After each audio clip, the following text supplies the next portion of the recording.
Pernahkah kamu memperhatikan sesuatu yang berbeda saat menjemput keponakan di sekolah atau sekadar jalan-jalan di taman kota belakangan ini? Coba perhatikan baik-baik anak-anak yang berlarian di sana.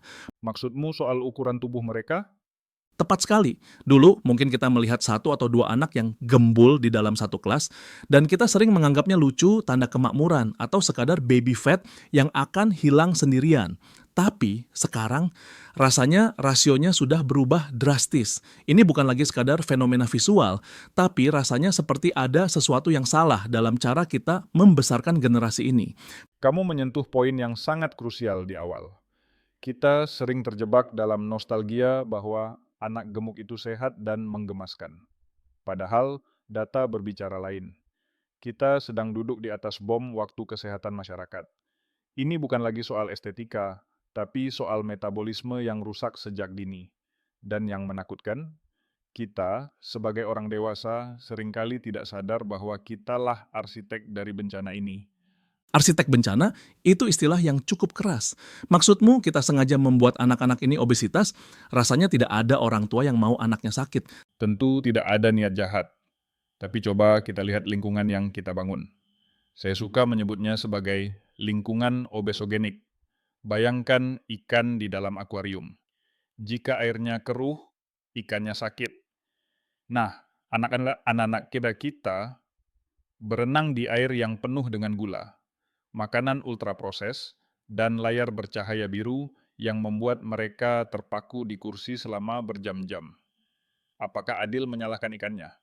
Atau kita harus melihat siapa yang mengelola akuariumnya? Menarik.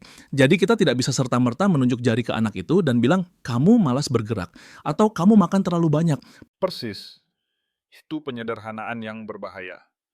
Coba pikirkan, kapan terakhir kali kamu melihat iklan brokoli di televisi atau YouTube di jam tayang anak-anak? Bandingkan dengan iklan minuman manis berwarna-warni atau keripik yang renyah. Otak anak-anak kita sedang diretas. Industri makanan tahu persis bagaimana memicu dopamin di otak anak-anak. Mereka mendesain rasa yang disebut bliss point, titik kenikmatan maksimal di mana gula, garam, dan lemak bertemu membuat anak tidak bisa berhenti makan. Diretas, itu kata yang mengerikan untuk otak anak-anak. Tapi kalau dipikir-pikir memang benar. Anak saya bisa menolak nasi sayur, tapi kalau disodorkan biskuit kemasan, matanya langsung berbinar. Jadi ini bukan sekadar soal rasa lapar ya. Sama sekali bukan. Ini soal kecanduan biologis yang legal, dan masalahnya diperparah dengan gaya hidup modern. Kita bicara soal screen time.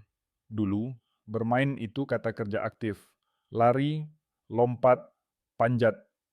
Sekarang, bermain seringkali berarti duduk diam, menggerakkan jempol di atas layar kaca. Kalori masuk terus, tapi tidak ada yang keluar. Ini matematika sederhana yang hasilnya bencana. Tapi tunggu, bukankah teknologi juga membantu mereka belajar?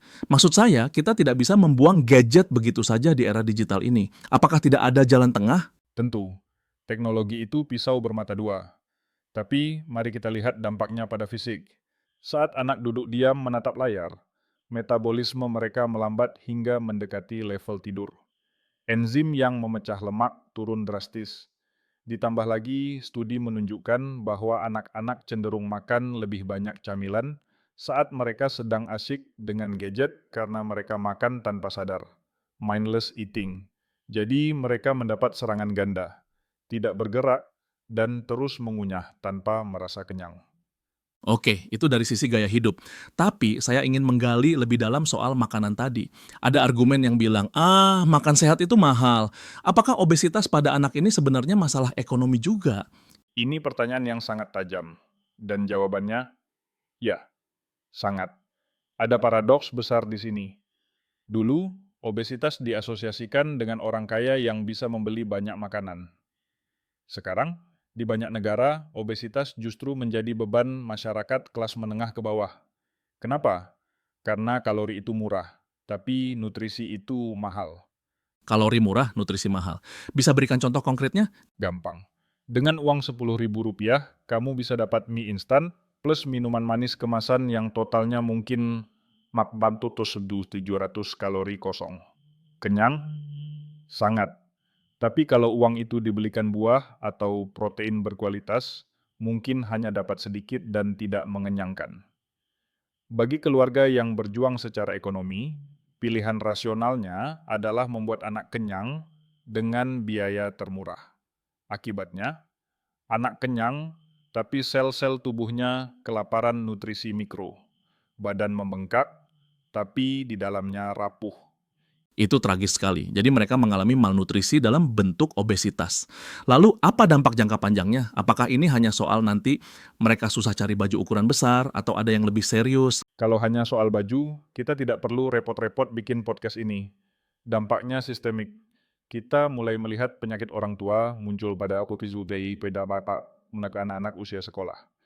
Diabetes tipe 2, yang dulu disebut adult onset diabetes, sekarang menyerang remaja, bahkan anak-anak. Hipertensi, perlemakan hati, masalah sendi karena menopang beban tubuh yang berlebih. Dan jangan lupa aspek mentalnya. Saya membayangkan betapa kejamnya dunia pergaulan anak-anak. Benar sekali. Bullying atau perundungan. Anak dengan obesitas seringkali menjadi target utama di sekolah. Ini menciptakan lingkaran setan psikologis. Anak merasa sedih karena diejek, lalu mereka mencari kenyamanan. Di mana mereka menemukannya? Makanan. Makanan memberi rasa nyaman sesaat, berat badan naik lagi, diejek lagi, makan lagi. Ini menghancurkan harga diri mereka sebelum mereka sempat dewasa. Depresi pada anak obesitas itu nyata dan angkanya mengkhawatirkan. Mendengar penjelasanmu, rasanya seperti kita sedang menghadapi tembok raksasa yang sulit diruntuhkan. Ada industri makanan, ada faktor ekonomi, ada budaya digital, dan ada psikologi. Sebagai orang tua atau bahkan sebagai masyarakat, apa yang bisa kita lakukan? Rasanya putus asa kalau harus melawan arus deras sendirian. Perasaan itu wajar, tapi menyerah bukan opsi. Kuncinya ada pada rekayasa ulang lingkungan kecil. Kita mungkin tidak bisa langsung mengubah kebijakan negara atau menutup pabrik makanan instan besok pagi. Tapi kita bisa mengubah aturan main di rumah. Contohnya, Mulai dari hal sederhana. Jangan jadikan makanan sebagai hadiah. Kalau kamu nilai bagus, ayah belikan es krim. Atau, kalau kamu diam, ibu kasih permen. Itu menanamkan pola pikir bahwa junk food adalah trofi, sesuatu yang berharga. Kita harus memutus asosiasi emosional itu. itu sulit loh. Itu cara paling ampuh buat bikin anak diam. Memang sulit, karena itu jalan pintas. Tapi biaya dari jalan pintas itu dibayar dengan kesehatan mereka di masa depan. Selain itu, orang tua harus menjadi contoh. Anak tidak mendengar apa yang kita nasihatkan, mereka meniru apa yang kita lakukan. Kalau kita menyuruh mereka makan sayur sambil kita sendiri ngemil keripik di depan TV, lupakan saja. Itu munafik di mata anak. Jadi kembali ke keteladanan ya. Tapi bagaimana dengan sekolah? Anak-anak menghabiskan setengah harinya di sana. Sekolah adalah medan pertempuran berikutnya. Kantin sekolah harus direvolusi. Tidak masuk akal jika di kelas guru mengajarkan piramida makanan sehat. Tapi begitu bel istirahat berbunyi, yang tersedia hanya gorengan berminyak dan minuman bersoda. Kebijakan sekolah harus tegas. Area sekolah adalah zona aman nutrisi. Saya setuju, tapi ada satu hal lagi yang mengganggu saya. Kadang ada anggapan, nanti pas puber juga kurus ke sendiri, kan tingginya nambah. Apakah itu mitos? Itu perjudian yang berbahaya. Memang ada growth spurt atau lonjakan pertumbuhan saat pubertas yang memakan banyak energi. Tapi jika basis lemaknya sudah terlalu tebal sejak kecil dan pola makannya tidak berubah, lonjakan tinggi badan itu tidak akan cukup untuk mengompensasi berat badannya. Sel lemak yang terbentuk saat masa kanak-kanak itu sifatnya bandel. Mereka bisa mengecil, tapi jumlah selnya tidak berkurang. Jadi, anak yang obesitas punya risiko jauh lebih tinggi menjadi orang dewasa yang obesitas. Jangan bertaruh pada nanti juga kurus. Wow, sel lemak yang bandel. Itu visualisasi yang menakutkan tapi efektif. Jadi intinya, pencegahan di masa emas itu jauh lebih mudah daripada pengobatan di masa depan. Betul. Dan kita perlu bicara soal tidur. Ini sering dilupakan. Kurang tidur pada anak sangat berkorelasi dengan obesitas. Hormon lapar mereka jadi kacau kalau kurang tidur. Jadi, menyuruh anak tidur cepat dan menjauhkan gadget dari kamar tidur adalah salah satu diet terbaik yang bisa dilakukan. Menarik sekali. Tidur sebagai diet. Saya rasa banyak orang tua yang melewatkan poin ini.